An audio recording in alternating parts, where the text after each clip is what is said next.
फुरफुरी नगर में एक और मजेदार दिन की शुरुआत होती है। हमेशा की तरह डॉक्टर झटका अपनी लैब में किसी नई खोज पर काम कर रहे होते हैं।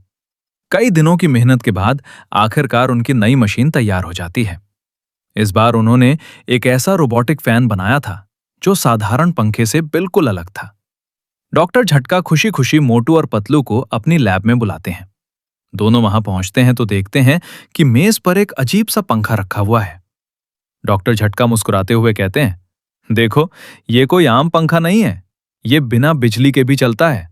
इसकी अपनी बैटरी है और इसमें एक खास सिस्टम लगाया गया है। अगर इसे सही तरीके से चलाया जाए तो ये हमेशा अपने मालिक के साथ रहता है और उसी को हवा देता है। पतलू ध्यान से डॉक्टर झटका की बात सुनने लगता है, लेकिन मोटू हमेशा की तरह जल्दीबाजी दिखाता है। वो हंसते हुए कहता है, पंखा चलाना कौन सी बड़ी बात है, हमें सब आता है। डॉक्टर झटका उसे रोकने की कोशिश करते हैं, लेकिन इससे पहले कि वो पूरी बात समझा पाते, मोटू पंखा उठा लेता है और उसे चालू कर देता है। जैसे ही पंखा चालू होता है, उसकी हवा अचानक बहुत तेज हो जाती है। कुछ ही सेकंड में पंखा मोटू के चारों ओर घूमने लगता है। मोटू पहले तो हंसता है, लेकिन अगले ही पल उसके पैर जमीन से ऊपर उठने लगते हैं। मोटू घबरा जाता है। अरे, ये क्या हो रहा है? मुझे नीचे उतारो! पतलू डर कर चिल्लाता है, मोटू, इसे बंद करो! मोटू परेशान होकर जवाब देता है, मुझे तो पता ही नहीं कि इसे बंद कैसे करते हैं। अब पंखा पूरी तरह बेकाबू हो चुका था। वो मोटू को लेकर लैब से बाहर निकल जाता है। पतलू भी अपने दोस्त को बचाने के लिए उसके पीछे दौड़ पड़ता है। डॉक्टर झटका सिर पकड़कर कहते हैं, मैं तो पहले ही इसका तरीका समझाने वाला था, लेकिन तुम लोगों ने मेरी बात सुनी ही नहीं। कुछ ही देर में पूरा शहर ये अजीब नजारा देखने लगता है। लोग हैरानी से आसमान की तरफ देखते हैं। कोई हंस रहा होता है तो कोई डर के मारे इधर उधर भागने लगता है। मोटू हवा में उड़ते हुए बार बार मदद के लिए चिल्लाता है, जबकि पतलू लगातार उसके पीछे भागता रहता है। दोनों समझ जाते हैं कि अगर इस रोबोटिक फैन को जल्द नहीं रोका गया तो बड़ी मुसीबत खड़ी हो जाएगी। दोनों फैसला करते हैं कि अब उन्हें सिर्फ एक ही इंसान बचा सकता है, इंस्पेक्टर चिंगम। कुछ ही देर में दोनों इंस्पेक्टर चिंगम के पुलिस स्टेशन पहुंच जाते हैं। चिंगम हमेशा की तरह पूरे जोश में बाहर आते हैं। वो ऊंची आवाज में कहते हैं, बताओ, किसने तुम्हें डराया, किसने तुम्हें धमकाया? चिंगम के रहते किसी की हिम्मत नहीं कि वो किसी को परेशान करे। पतलू जल्दी जल्दी पूरी बात बताता है। वो कहता है कि ये कोई साधारण पंखा नहीं है। ये अपने आप उड़ता है और अब मोटू का पीछा छोड़ ही नहीं रहा। चिंगम पहले तो हंसते हैं, उन्हें लगता है कि ये कोई मजाक है, लेकिन तभी रोबोटिक फैन तेज रफ्तार से पुलिस स्टेशन की तरफ बढ़ता है। तेज हवा का एक जोरदार झोंका पूरे इलाके में फैल जाता है। पुलिस स्टेशन की छत जोर से हिलने लगती है। सिपाही घबराकर इधर उधर भागने लगते हैं। चिंगम हैरान होकर ऊपर देखते हैं। अगले ही पल एक जोरदार आवाज आती है। पूरी छत हवा में उड़ जाती है। सब लोग दंग रह जाते हैं। चिंगम अपनी आंखों पर यकीन नहीं कर पाते, लेकिन मुसीबत यहीं नहीं रुकती। कुछ ही सेकंड बाद पुलिस स्टेशन की दीवारें भी एक एक करके टूटने लगती हैं। लोहे का बड़ा दरवाजा हवा में उछल जाता है।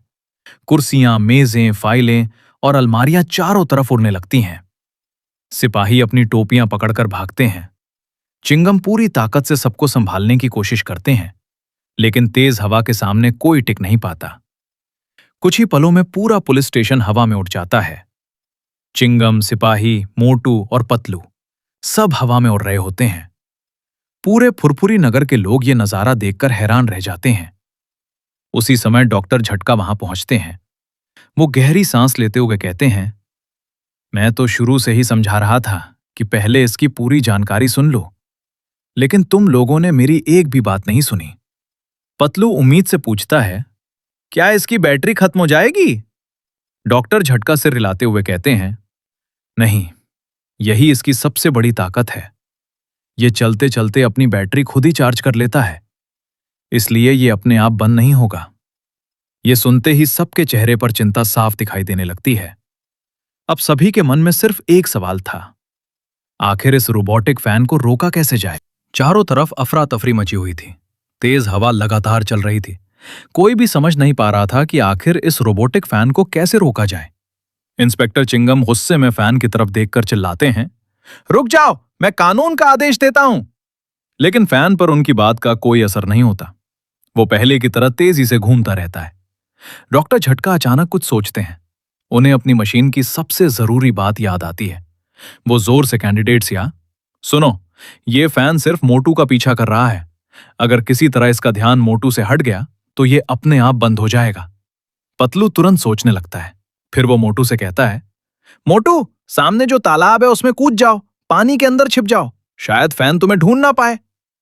मोटू बिना देर किए तालाब की तरफ भागता है और सीधे पानी में छलांग लगा देता है। कुछ पल के लिए फैन इधर उधर घूमने लगता है। उसे समझ नहीं आता कि मोटू कहां गया। सबको लगता है कि अब शायद मुसीबत खत्म हो जाएगी। लेकिन अगले ही पल फैन फिर से मोटू को ढूंढ लेता है और पहले से भी तेज रफ्तार में उसकी तरफ बढ़ने लगता है। मोटू किसी तरह पानी से बाहर निकलता है। वो देखता है कि पतलू भी खतरे में है। अपने दोस्त को मुसीबत में देखकर मोटू के चेहरे का डर गायब हो जाता है। वो पूरी हिम्मत जुटाकर फैन की तरफ दौड़ पड़ता है। पतलू चिल्लाता है, मोटू, संभल कर! लेकिन इस बार मोटू रुकने वाला नहीं था। जैसे ही फैन उसके बिल्कुल पास आता है, मोटू पूरी ताकत से एक जोरदार मुक्का मारता है। धलाम! रोबोटिक फैन कई टुकड़ों में टूटकर जमीन पर गिर जाता है। तेज हवा तुरंत बंद हो जाती है। जो चीजें हवा में उड़ रही थीं, वे धीरे धीरे वापस नीचे आने लगती हैं। पूरे शहर में फिर से शांति छा जाती है। सब लोग राहत की सांस लेते हैं। इंस्पेक्टर चिंगम मुस्कुराते हुए कहते हैं, वाह मोटू, आज तुमने सच में कमाल कर दिया। डॉक्टर झटका टूटे हुए फैन को देखकर थोड़ा उदास हो जाते हैं।